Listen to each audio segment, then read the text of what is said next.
Hi, this is Fergus from the Edinburgh Jazz School.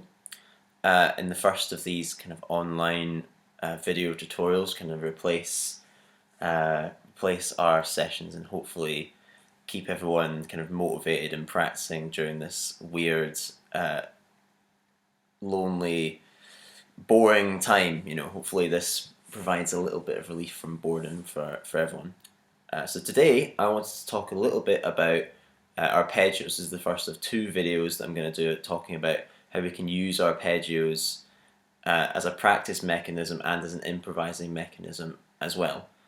So what I want to focus on mainly in this video is how can we get more comfortable on our instruments using arpeggios. Scales are all well and fine, but if I improvise a bit with a scale, so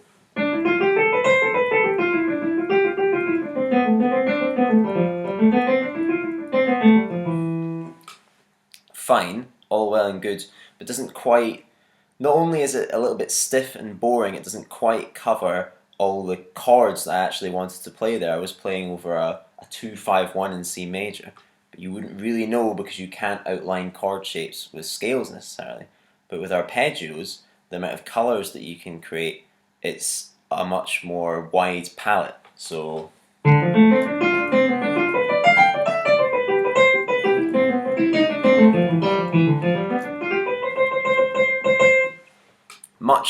much more interesting, much more clear about what the chords are. Just a better way to improvise in a way, if that makes sense. So first things first, the most basic exercise, I'm sure everyone has done this, but the most basic exercise we can do is take a standard 7 arpeggio. So let's take C major 7. Everyone knows C major 7. This makes it simple for me to show you. So let's take C major 7 and just go up and down the instrument. So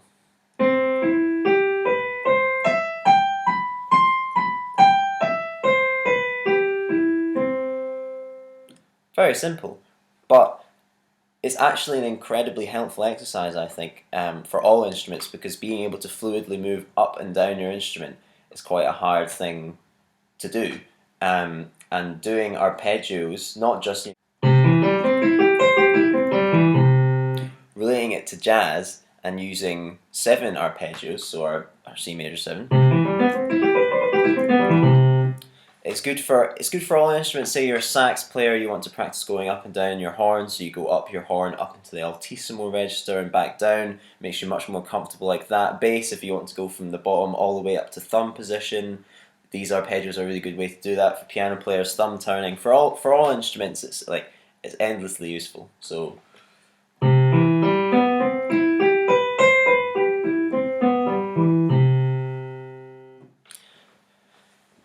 now, we don't just want to do, if we're going to practice C major 7 and really get to know C major 7 as a chord, an arpeggio, and something we can use in improvising, but only practicing it in its root inversion, which is what I've just done, you're only ever going to get one kind of aspect of it. But there are so many aspects of it that we can kind of get from this arpeggio.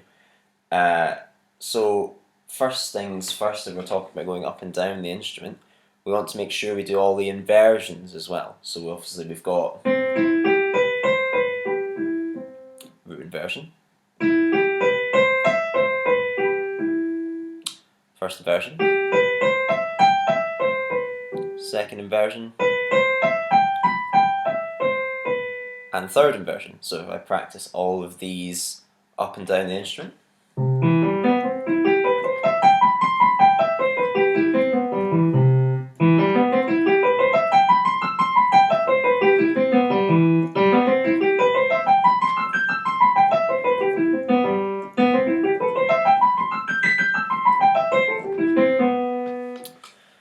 so that way when an arpeggio comes up in our improvising, but we want to play it not in its original root inversion, we want to try starting on a different note, it's completely comfortable for us. And as well, each inversion brings a new technical challenge, which is where this exercise gets really interesting using the arpeggios, because because a lot of the time it does bring out things that maybe you're not as comfortable with in your instrument. Like, especially for me, there's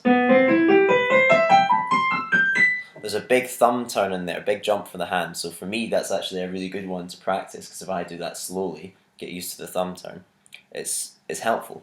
And it's the same for everyone. These arpeggios can bring out technical challenges that you might not find in like your sort of standard classical technique book, and they're much more relatable to jazz as well. It kind of helps your improvising become a lot more fluent.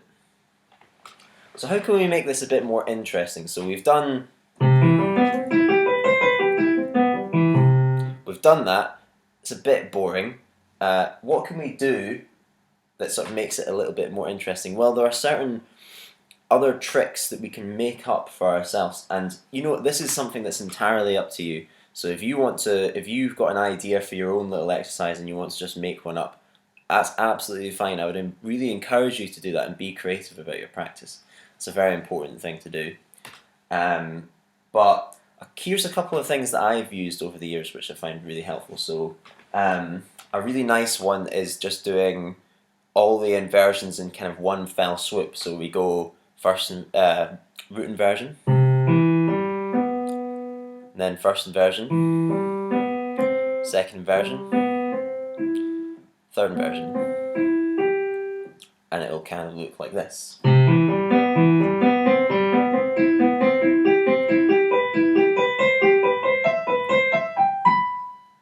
And then on the way down again.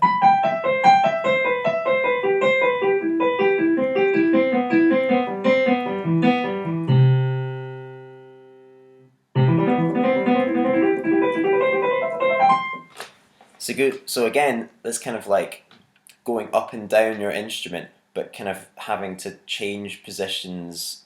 For most instruments, I feel having to change positions to accommodate each kind of different chord. That's a really nice one. You can also do that, but going the opposite way. So if say we're starting with our root inversion, start at the top of that chord and go down for the whole kind of duration of the exercise, if that makes sense. So it's like we do the opposite. And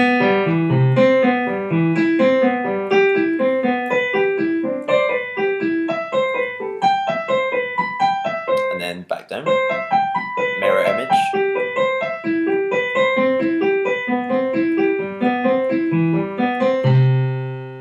I'd recommend this one for piano players especially, actually, because it's very good for stretching the distance between your pinky and your thumb. Make sure you keep that really relaxed. So that's one way we can do the arpeggios. Another way we can kind of do it is by breaking up the arpeggio and making it into a pattern, if that makes sense. So let's keep going with this idea of kind of going up. So let's change the note order. So we've got C, E, G, and B. That's 1, 3, 5, and 7. Let's change it to 1, 5, 3, 7. So instead we get this. And then let's take that pattern up through the inversions. So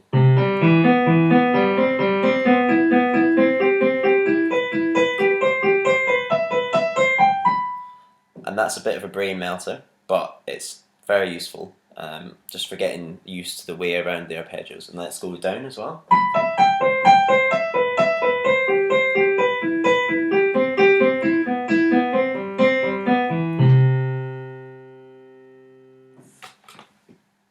And you can be very creative about this as well. You can kind of do, you could do any sequence of numbers, and it's almost like forcing your brain to get really, really, really used to the sound, the shape, the feel, everything about the arpeggio. So when you've done this and you can do it really fluently, kind of straight away, then when an arpeggio comes up and you're improvising, it's going to be really easy. So let's just try one more for an example. So let's try 1, 7, 5, 3.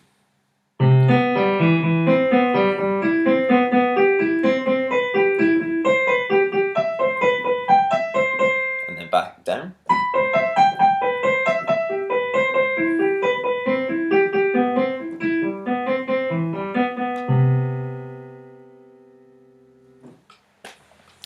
So there we go. Those are some pretty sort of not basic, but some simple ideas to get you started on some arpeggio practice. These can be really good for like a 5-minute warm up, or you can spend an hour working on these as if you're kind of working out at the gym with them or something. They are very, very helpful to practice, and in the next video on arpeggios I'll talk about how you can incorporate them into improvising and how they've kind of appeared in licks and solos kind of over the last 100 years of jazz history. Cheers! Any questions? Don't hesitate to get in touch. Thank you.